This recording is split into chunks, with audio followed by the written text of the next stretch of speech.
Olá, amigos de Safras e Mercado, sou o jornalista Alessandro Carvalho. Hoje é sexta-feira, dia 31 de maio. Estamos começando mais um programa Papo de Câmbio. Vamos falar sobre o comportamento do dólar em relação ao real, principalmente. Vamos falar também um pouquinho do euro, hoje com o correspondente cambial Lucas Berti. Antes de já lançar a primeira pergunta para o Lucas, eu digo para você que não se inscreveu ainda no nosso canal Safras TV, inscreva-se, ative as notificações, deixe seu like, seus comentários. Todos os dias a gente tem um vídeo novo para você no nosso canal Safras TV. E em safras.com.br, conheça a plataforma Safras. Todas as informações para o agronegócio lá estão. Nossa agência de notícias, nossos serviços de consultoria também. Inclusive, eu já vou compartilhando a minha tela e cumprimentando o Lucas Berti. Muito bom dia, Lucas. Vamos falar como é que está esse dólar hoje, dando mais uma puxada aí, o dólar chegando, se aproximando de novo ali da faixa dos 5,30, como a gente vai ver aqui. Lucas, tudo bem? Bom dia, Alessandro. Obrigado, tudo bem? Uma satisfação estar aqui com vocês novamente. E sim, dólar puxando forte. As últimas sessões, ou para você pensar, ter uma ideia, Alessandro, nós começamos a semana, tivemos uma possibilidade de dólar romper para baixo do suporte de 5,09, ele chegou a testar 5,08. Ainda aí, no início, dos primeiros dias da semana, se imaginar que esse dólar reverteu de uma forma tão forte que nós estamos falando de dólar já próximo dos 5,25. Os últimos dois pregões da quarta-feira que antecedeu o feriado de ontem, né? De Corpus Christi aqui no Brasil, e o de hoje, o dólar já acumula aí em torno de quase 2% de alta.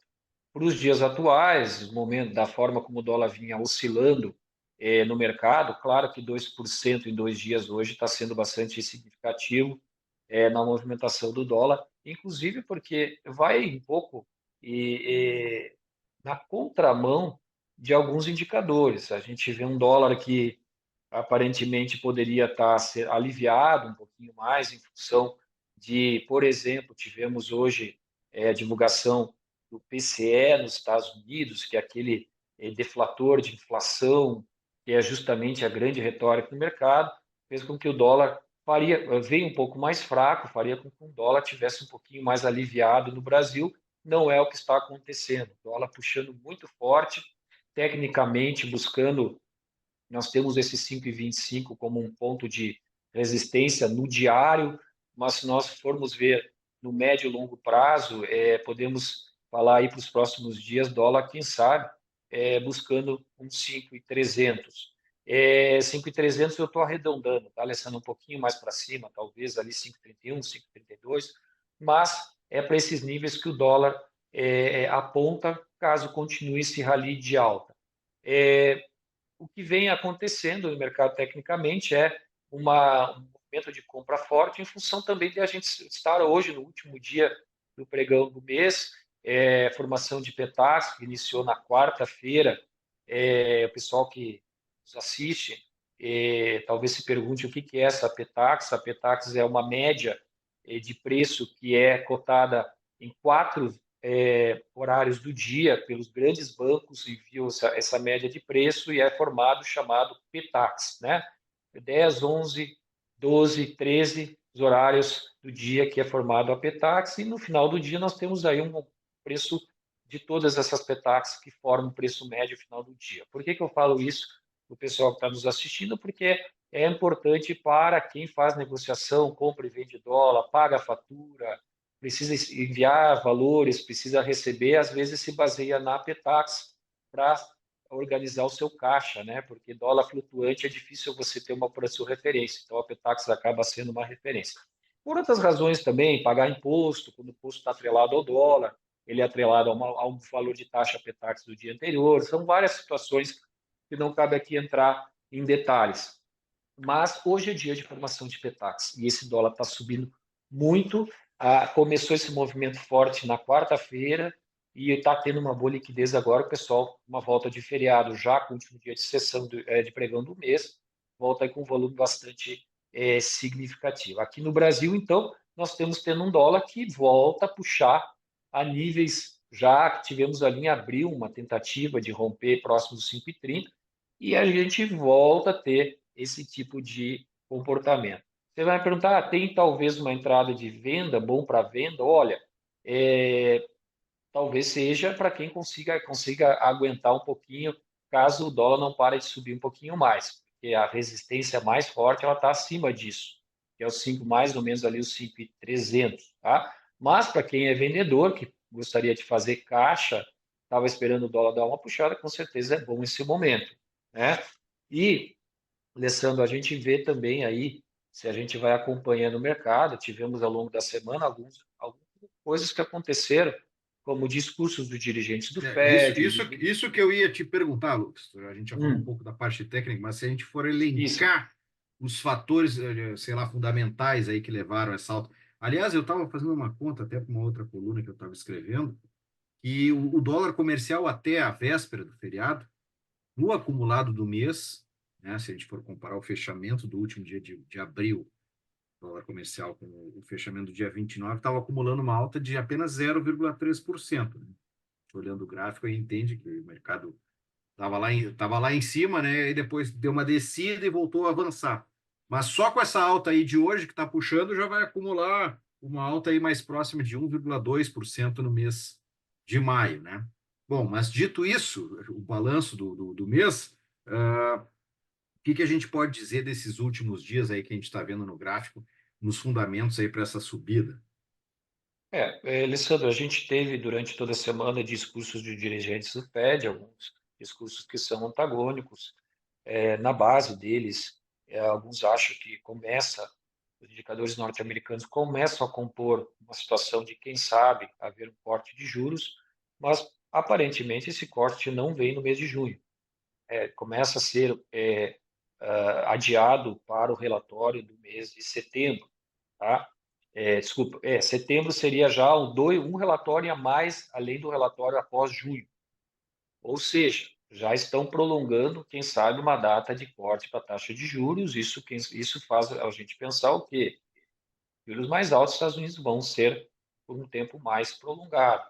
A outra coisa é que, de qualquer forma, o dólar começa, desculpa, os indicadores norte-americanos mostraram um certo alívio para essa pressão de inflação, como eu falei, do PCE, que é o deflator de inflação dos Estados Unidos divulgado essa manhã. O núcleo veio abaixo do esperado, grande parte dos indicadores vieram dentro do que o mercado estava esperado. Isso é bom para as moedas contra o dólar, é bom para os investidores irem para mercados de mais risco, mas no Brasil, contrapartida, em função de, claro, convergia com alguns dias de formação de PETAX, e também esses indicadores dos Estados Unidos, eles vieram também, como o PIB, por exemplo, no primeiro trimestre veio um pouco mais fraco do que era esperado. Né? Nós tivemos também pedidos de auxílio-desemprego, também nós tivemos, que também veio um pouquinho acima do que era esperado, ou seja, demonstrando que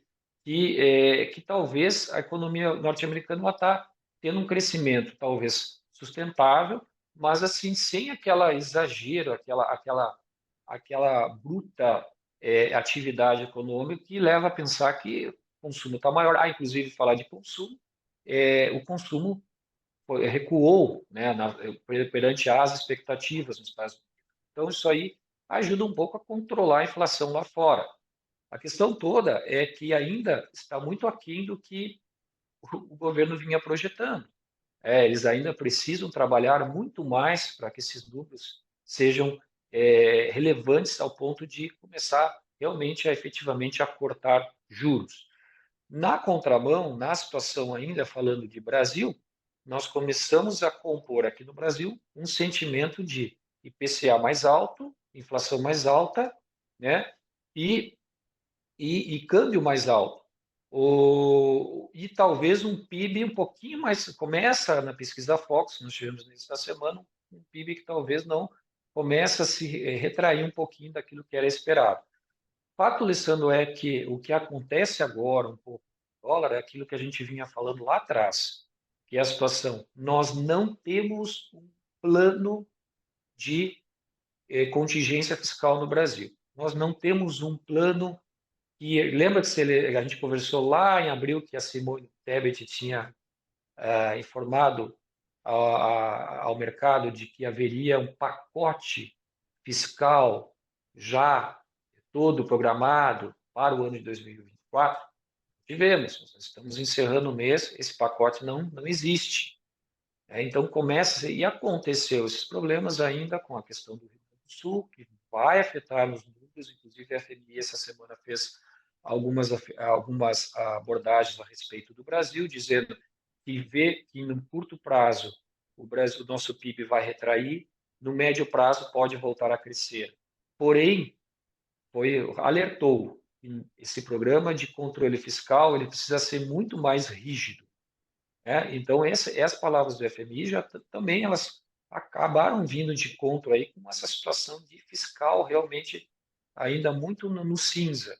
E com esses problemas no Rio Grande do Sul, que é uma tragédia o que está acontecendo aí, isso vai começar a refletir nos números. Todos os números abordados essa semana no Brasil, tivemos o IPCA 15 de maio, esses números não levaram em consideração ainda a tragédia do Rio Grande do Sul. Inclusive, o Roberto Campos, do Banco Central, fez algumas indagações em relação à nossa economia, mas ele foi bastante enfático em dizer ainda não estamos considerando os números, porque ninguém sabe, né? Ainda está se lidando Sim. com a calamidade E pública, a vocês questão, estão... e a questão é o seguinte, né, Lucas? Já tava com uma coisa, um cenário meio nebuloso aí das questões fiscais do Brasil. E agora, com todo esse aporte de recursos que realmente vai ter de ser disponibilizado aqui para o Rio Grande do Sul, isso aí acaba aumentando o rombo, digamos assim, e acaba também trazendo esse reflexo no dólar, né?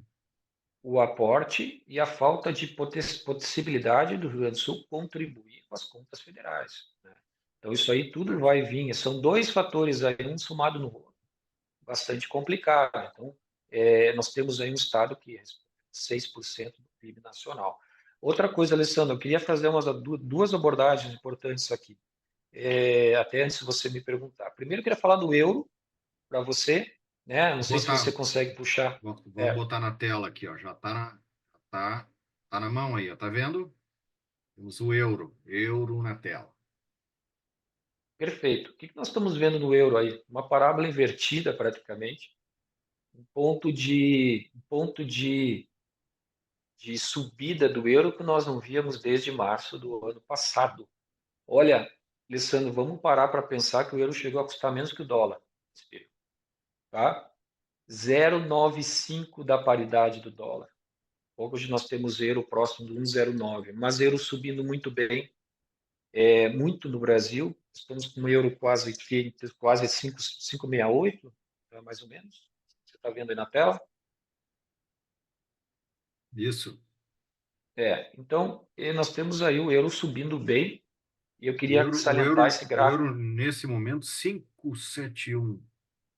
5,71, nossa, 5,68 quando eu estava preparando para conversar sobre, fazer um comentário sobre o euro. Então, nós estamos tendo um euro que está subindo fortemente, descolando um pouquinho até do dólar, ou seja, e você vai me perguntar, isso é porque a economia lá tá, tá favorável? Não, os números lá não estão tão favoráveis ainda. Temos uma situação de inflação alta, mas nessa abordagem de euro contra dólar, o pessoal acaba tendo um pouco de sentimento um pouco positivo sobre a moeda, inclusive lembrando que o euro ele compõe 56% do indicador DXY, né? Como é que se forma esse indicador? Mediante a liquidez de cada moeda. O euro é a moeda que tem a segunda maior liquidez do mercado, então ela acaba tendo mais relevância, e o DXY caindo, que é o indicador de moedas fortes contra o dólar.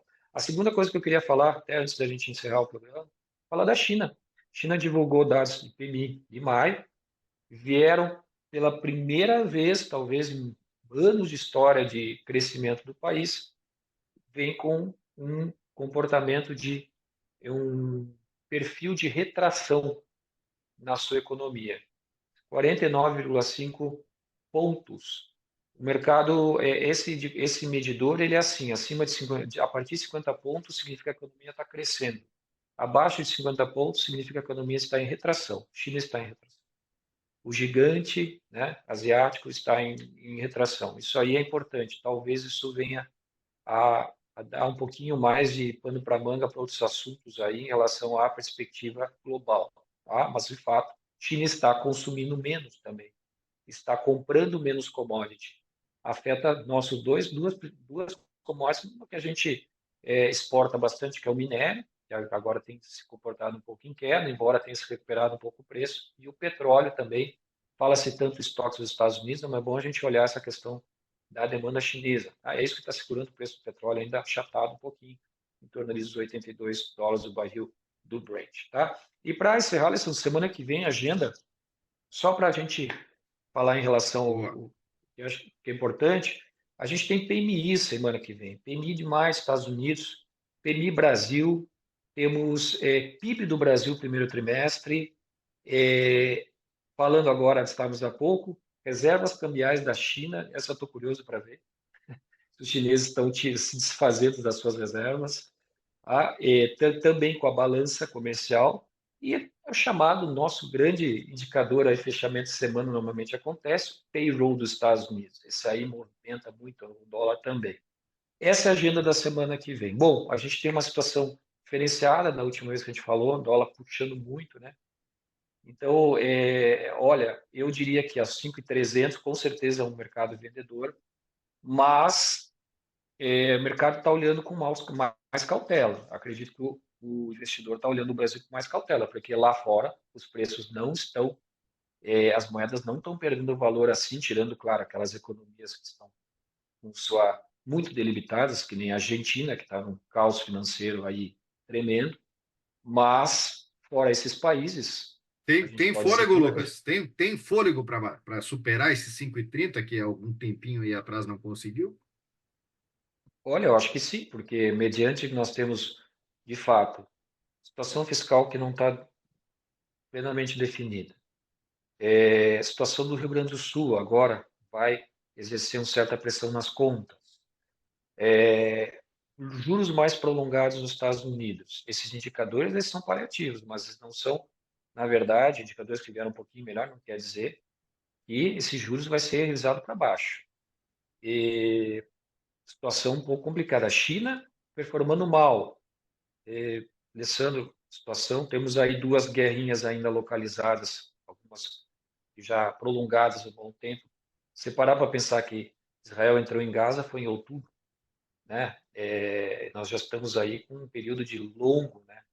De um conflito no Oriente Médio.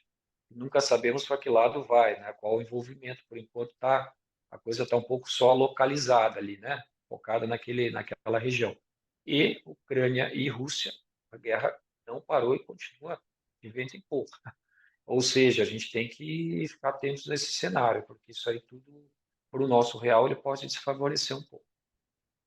Maravilha, Lucas. Me parece então que para a gente encerrar, a gente tem um mercado aí com mais pressão de alta do que de baixa nesse momento, né? Talvez Diversos. uma A correção correção. pontual, pontual, mas se o dólar continuar se confirmando assim agora, hoje passou na quarta 5.200, começa a se consolidar acima de 5.200, a gente vai falar de outra banda de preço. Já passamos a banda média, né? 5.300 seria o pico ali. A partir de ali, dali a gente começa, se o dólar começar nos 5.200 a se comportar nesses níveis, a gente começa a ver dólar talvez que estabeleça 5.200 como um suporte, né? E a gente vai para uma banda, vamos para um nível assim. Beleza, Lucas. Não sei se tem o recado final. Pode falar do teus serviços aí como correspondente cambial, para a gente finalizar. Eu diria que esse momento, assim, para aqueles que estavam esperando um dólar um pouquinho mais favorável, talvez seja um momento bom de posicionar um hedge de venda, né? Empresas que estejam aí. Claro que o hedge hoje ele não é uma operação tão barata como era quando o Selic estava a 2%, né, no Brasil. E, potencialmente, essa Selic não vai cair tão rapidamente, né? Mas eu acho que é um bom momento, talvez, de posicionar em um hedge de venda, né? Especialmente quem exporta, talvez já fazer alguma posição aí de proteção. Maravilha, Lucas. Muito obrigado mais uma vez por esse bate-papo. Meu recado final é que na descrição do vídeo tem nossas redes sociais. Esteja junto conosco nelas. E também tem ali alguns caminhos para você continuar fazendo suas doações para o Rio Grande do Sul. Nosso estado vai precisar muito de doações por muito tempo para uma reconstrução. A gente agradece, por isso que também coloca aí na descrição do vídeo, assim como os próximos cursos e eventos de safras e mercado. Veja lá, tem link para você clicar, se informar e se inscrever. Lucas, forte abraço para ti, um forte abraço a todos. Bom final de semana, meu amigo. E desejo mesmo. Obrigado, um abraço.